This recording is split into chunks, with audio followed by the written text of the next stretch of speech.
Welcome to the Foster Your Passion podcast, where entrepreneurs, who are mostly women, share their passions, their lessons, and leave you feeling uplifted, motivated, and possibly even inspired to go and foster your own passion. I'm your host, Hayley Foster, and this is the Foster Your Passion podcast.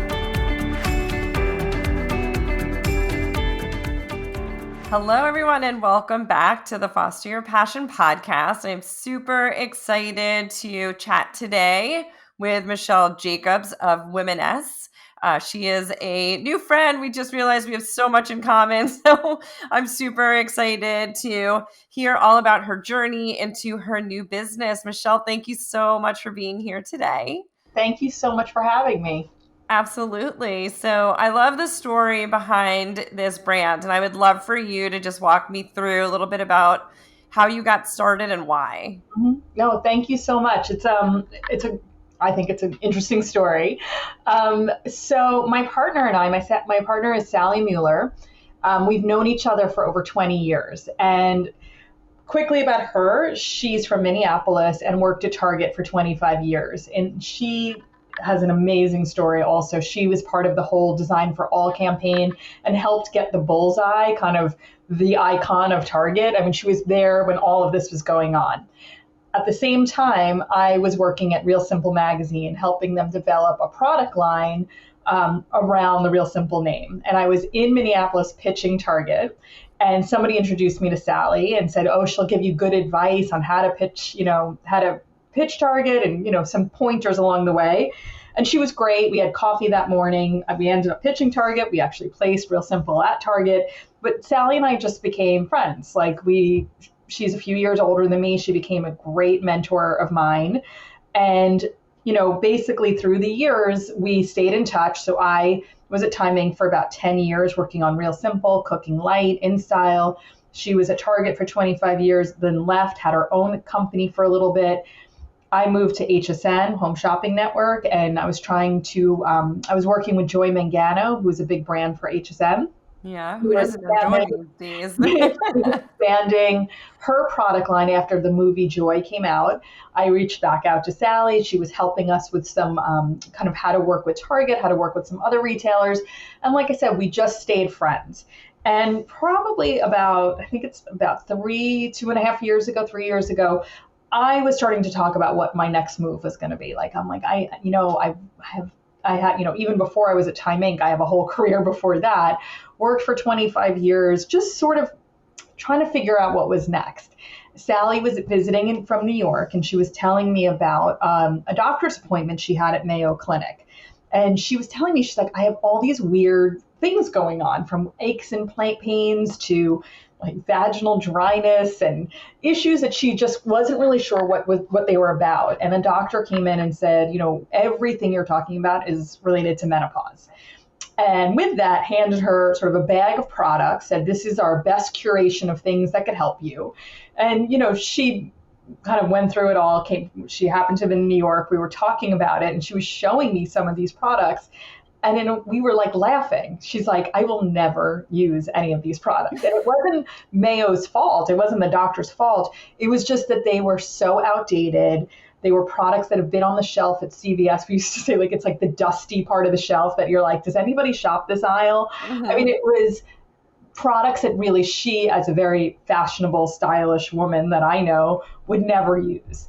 And so we started laughing about that. And then I started just talking about my own situation, where I have all these friends in their late 40s, early 50s, who were just feeling sort of dissatisfied, not really sure, kind of unhappy with corporate America, and, looking for something new. And these were women who were enormously successful, head of design at major retailers, on the boards of major companies, and just sort of the same kind of conversation was swirling around.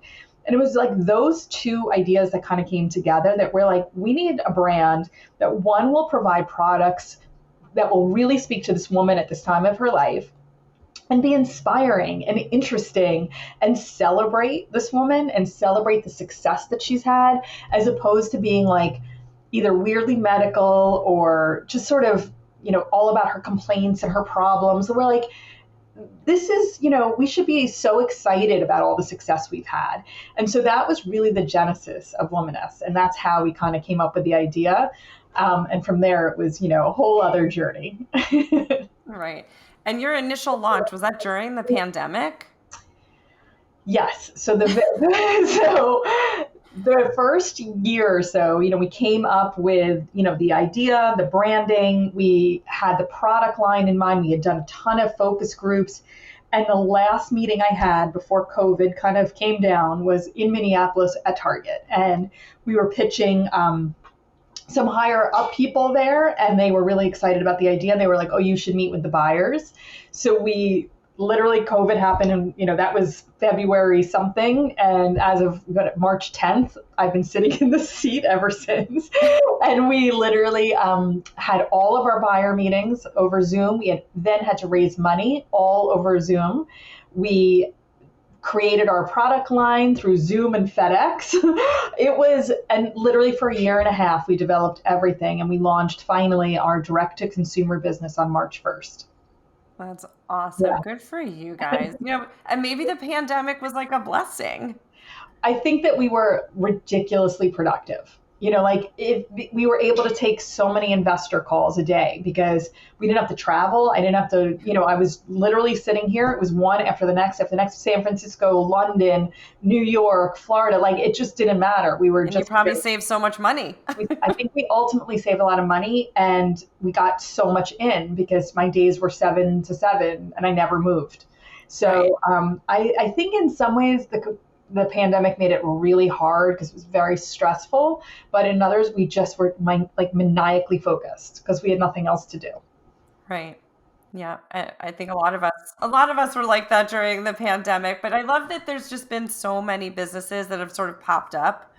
Like, I mean, obviously you were working on yours before the pandemic, but so many new businesses that have just popped up as a result of people, as you said, just looking for something different, looking to make that pivot. And, it's one of the things that I do is work with women that are looking to get started or to take the business that they're doing to the next level. Yeah. So I love that we were connected, and I'm 48 and so curious about, not curious. I'm definitely not curious. I don't want to know. And if I didn't ever have to know, I wouldn't. I would avoid it at all costs. But creeping up on that time in my life where I know it's coming.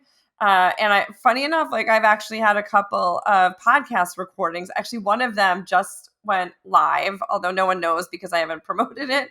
But I interviewed a doctor called Dr. Betsy Greenleaf. I want to introduce you to her. And she is one of the first board certified urogynecologists. And she has a store called thepelvicfloorstore.com. And so could be a good fit for your product. Yeah, that's 100%, 100%. Yep. And so the podcast is called Vaginas Need Love Too. Yeah. We hear a lot about that. Yes. And funny enough, through my synagogue, I'm actually doing a small group right now that's called It's Time for Me. And the me is short for menopause. Oh, that's so interesting. Yeah. I'd love to know more about that, but we can talk. Offline. We'll talk about it offline. So I love the story behind this journey. Like, what would you say has been like one of your biggest struggles so far? And struggle. Along the way, every moment and every juncture we get to, we're like, this is the hardest part. But I think in total, the thing that I find the hardest is all the social media that has to go along with the new business. I have, 25 years of experience. I have my MBA. I have all of this great experience to pull from. I could launch this business. We did it. But having to create content and video myself, with product or create, that has been the hardest. To me, that is the hardest part. And the constant having to be out there in social media, on Instagram, on Facebook, it doesn't come naturally to me. I wasn't really on social media before we launched this. And I almost feel like that's the hardest part. Like I said, I can deal with a lot inventory issues, supply chain problems, like all of that I got. But to me, like the constant having to be out there and creating this content and trying to figure out what's going to work. And, being 40, I'm 49, being 49 years old and like taking selfies, and it's very uncomfortable for me. And I think it's part of the whole story, really. It's part of having confidence in who you are today and, feeling good about who you are today. It's kind of part of the whole story. Yeah, absolutely. Absolutely. I think, I obviously, as I work with so many different clients, I always say, like, spend the time on the thing that you're good at, and then outsource the thing that you're not good at. But I get it. Like, if your brand person is telling you, like, you guys both need to be out there and on the social media platform, I think maybe it's just a question of like how much you need to be putting your face out there as opposed to, putting the product and the messaging and the And I content think out we there. do think it's important for Sally and me to be out there because it is part of, we represent this woman. We're very empathetic to what she's going through, but also it's us. And so having that face of somebody who represents this whole demographic is, I think it is important for us. But yes, I do it as sparingly as I can. Right. Yeah. For sure. And I mean, I'm the complete opposite. So there's so many things that I don't want to do in my business, but I happen to actually love it's just my Yeah, personality. Just I love the I'll help social you media in that. aspect. We need lots of content. I'll send you product. We could do some social media coaching. Yeah, yes, I need that. That would be fun. We'd have a good time doing that. Um, so I mean, you kind of touched on it a little bit in terms of like your why behind you launch this brand. Um, and like, what's your feeling on that? I do a lot of coaching on helping people find their why. Is that something that was really important to you guys in doing this? What do you mean, me personally, or why we thought womanist was important for the world?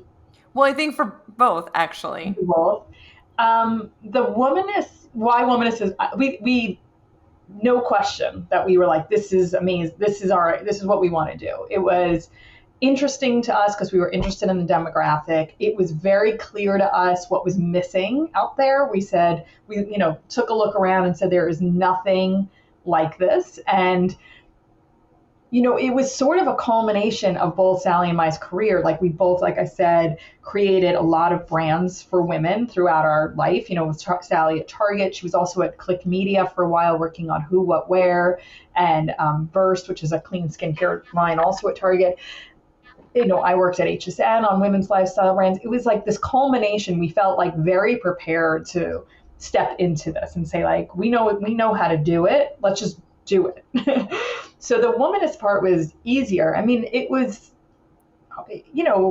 very, it took me a while to come to terms with, like, I was leaving my job and I wasn't going to have a job, while I was creating this. And I think for women who have careers, like, your whole identity is like, you're this working person and you're making this salary, and my next job I better be making this salary. And it was very unnerving to say, like, I'm going to take this humongous risk, financial risk for my family, a personal risk for, like, my ego, like, I don't telling people I'm not working right now, was really, really hard.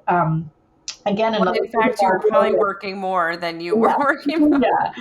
But another reason why maybe COVID was good, because I can hide in my house, and like all of a sudden I emerge and people are like, "Where have you been?" I'm like, "Well, I started a company," Right. So in a way, the COVID piece made it a little easier. I didn't have to pay for office space. I didn't have as many expenses, but it was a hard decision to make, and I would say it was very scary, and it continues to be scary because it's not like we're taking big salaries or anything. I mean, we work very, as bare bones as possible, and it is scary. Right. And did you ever in your, throughout your entire career, again, we're pretty much the same age.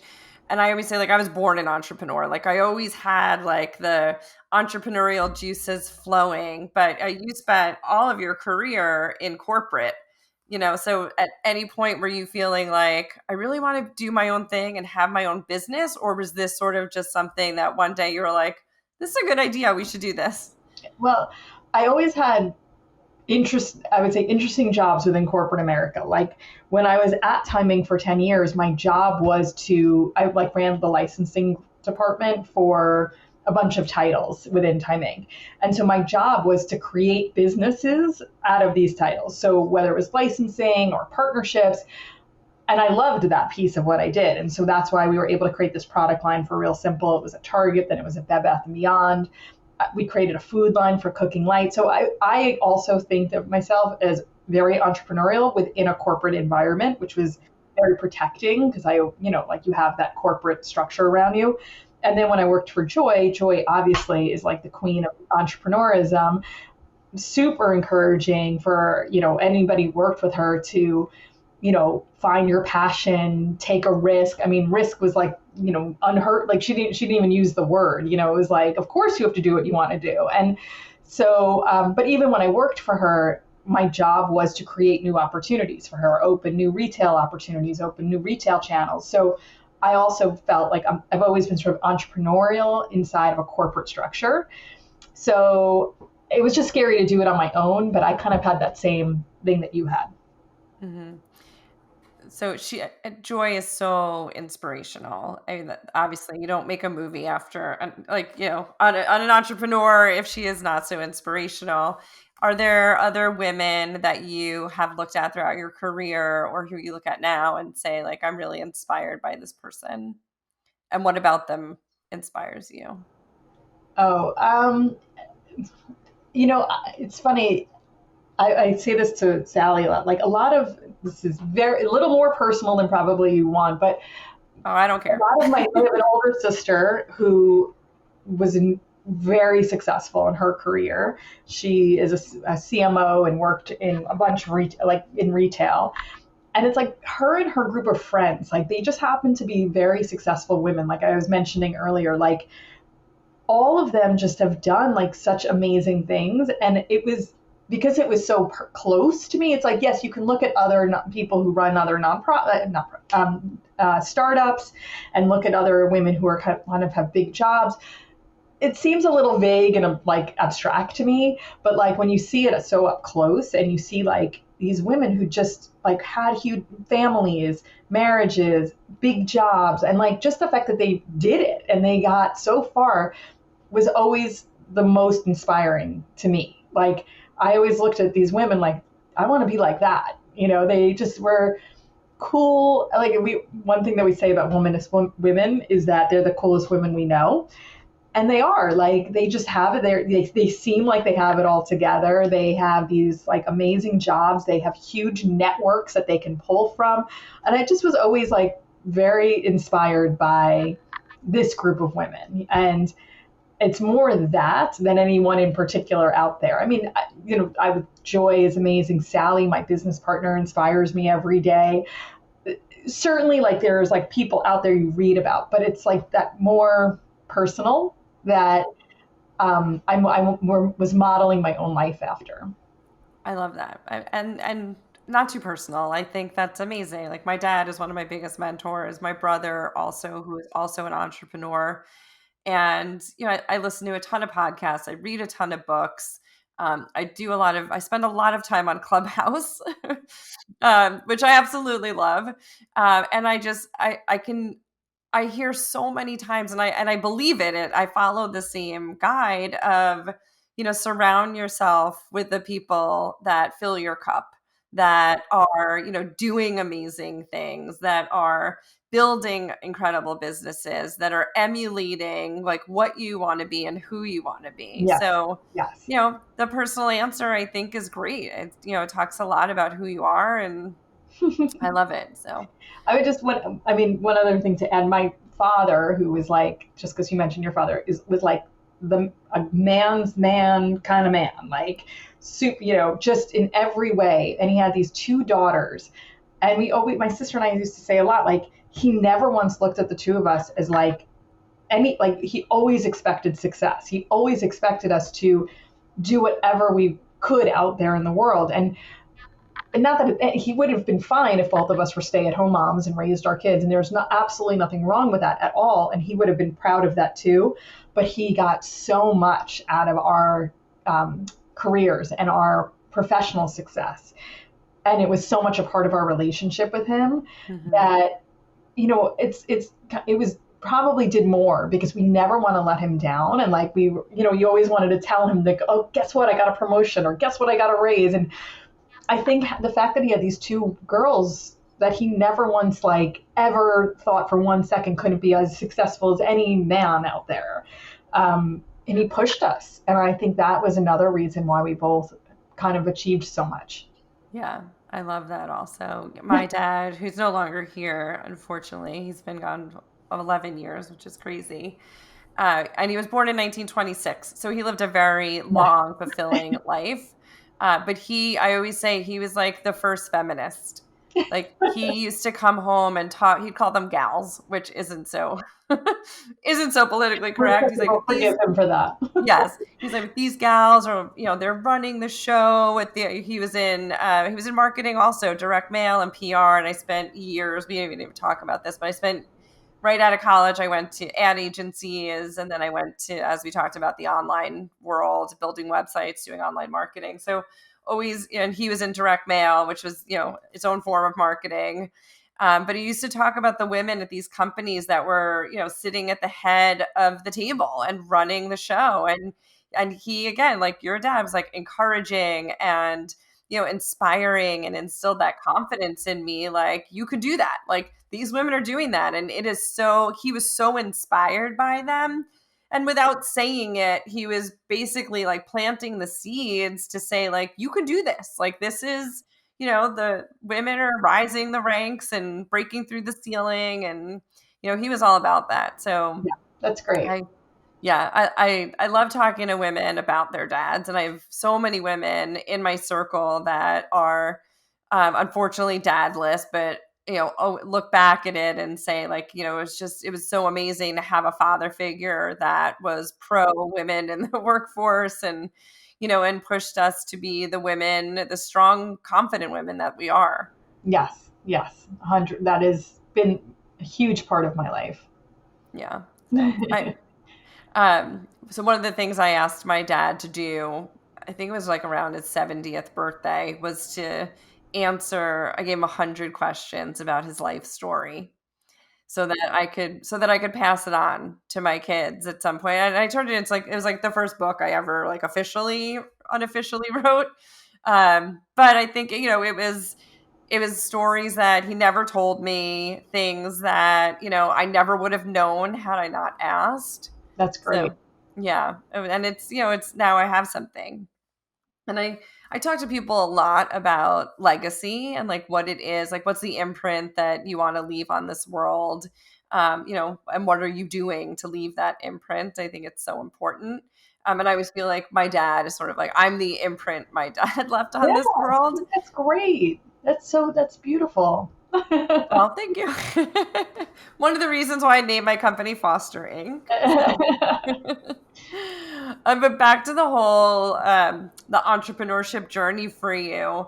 Like, what do you find has been like your biggest achievement so far with this business, and like where do you see it going? Like, what's the grand vision for Womaness? Yeah, I mean, like I said, every small step is an achievement, and every big step, obviously. But when Target said yes, that was huge. When we finally closed our first round of financing, like I literally couldn't believe it that we had raised this money, and these people trusted us to go ahead. I mean, of course, Sally and I are super reliable and take everything very seriously, but it's still like kind of remarkable. Building a team and having people who want to come and work for us, and they, show up every day and are super excited to be a part of this. I'm really proud of the people we have on our team, and, where they came from and the different connections that got us to this group of people. It happens to be a group of women.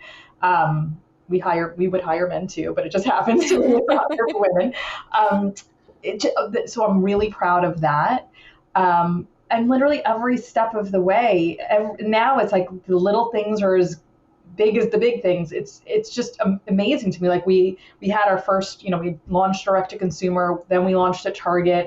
We're having a second launch at Target in July because we split up our ones in fem care and the other is in skincare. And when that happens, like that's a huge milestone for us.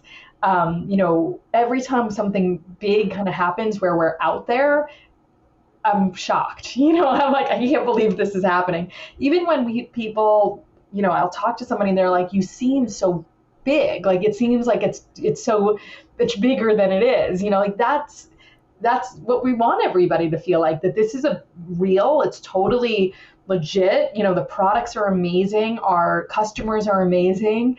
And, we want people to feel like this is a community they want to be a part of. So honestly, like every step of the way, I'm proud of everything we've achieved so far. That's awesome. Yeah, I always say like every win is a big win. Everyone is a big win, and I am like I said, I do not take it for granted. Yeah. And what's your favorite product in the line? I love the body cream. It's called, I have it, the Works. I have it. I've been using it. It's I my love favorite. it. I love how it smells. I love how it feels. I would say our number one product is Let's Neck, which is it's a serum for your neck for like smoothing and tightening, and it comes with like it's a roller ball, and you roll it on your skin, and people love how it feels, and it's like super cooling. I love that product too, but the body cream I have it on my desk. I use it all day long, and I really do love it. Awesome. Awesome. Yeah. So I'm fortunate to get some samples. And so I love the body cream too. I'm going to buy the spot removers. My husband is bald. And I was like, we could put these on your head Yes, every night. yes. That's a really Get good rid of some idea. of your spots. Yeah. Yeah. Awesome. This is super exciting. I'm so happy for you guys. And I can't wait to see it. We have a little Target in Port Washington, which is like a mini Target. I haven't been into a big Target. I don't know how long, because now I feel like I just don't need to go to a big Target, but I'm excited to see them on the shelves here. They're not here yet because I have been looking. Yeah, we're in select Target stores. Fingers are crossed as we, continue to build sales that they will expand into more doors. Awesome. Awesome. What do you want other entrepreneurs to know that are maybe like on the journey or thinking about pivoting and starting a new journey in their lives? Yeah, just have a very clear picture of what you're setting out to do. Like I've talked to a few people where like people call us for advice, or other people have connected us, and like you can kind of see like they doubt their own idea. You can hear it in their voice. You have to be like the number one champion of the idea, and just so 100% sure that this is a big idea. It comes with doing your homework. Like you go out there and see. Like we did a lot of focus groups, and we went to millions of stores and looked at the shelves and looked at what was going on. So we did a lot of homework to get us there. But you have to like it's like you can't live without doing it. It is so crystal clear in your head, that when you talk to people, your passion comes through, and that becomes infectious, and people are like, oh my gosh, what did you have to do this. I maybe learned that from Joy. I don't know, like I used to watch her on HSN and be like, I need everything she's selling. But you have to really, really just be so sure of it. And if you're not, like, either go back and do some more work, or maybe it's not the right idea. Mm-hmm. That's perfect. I love it. Absolutely love it. It's so important. You can't, as you said before, so I'm like a big proponent of like helping people, as I said before, figuring out their why. And it's that passion, right? It's that thing that lights them up, that gets them going. Because when you are an entrepreneur and you have your own business, you can't be, you're going to have tough times. And it's that passion for what you're doing and that belief in like yourself and your product that gets you through those times, because you start questioning it, everyone's going to start questioning it. Yes. So Yes. And you have those naysayers out there that are like, nah, I don't think so. And you're like, you're wrong.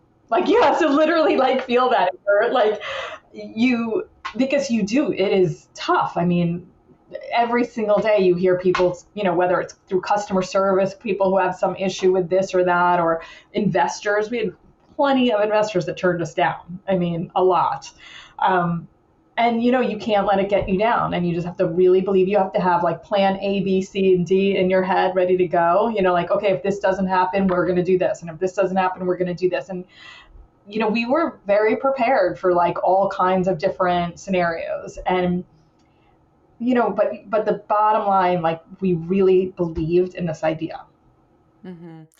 I would say for every no, you say thank you so much, because it's leading you one step closer to the yes. Yes, I think that's true. And you learn something from every experience and every conversation. Like, that is 100. Like, we never say no to basically anything because you learn something from everyone you talk to. Mm-hmm. Yeah, I love it. I'm so excited for you guys. I wish you all the luck in the world, and all the success that is to come your way. And happy to obviously put this out there, promote you guys. So where can people find this other than Target? Well, they can find it at womaness.com, target.com, although we're sold out right now. So we're going to be back in stock in 2 weeks. We're going to be on the shelves at Target come July. Some of our women's health, like women's health care and fem care, is currently on the shelf, but skincare launches in July.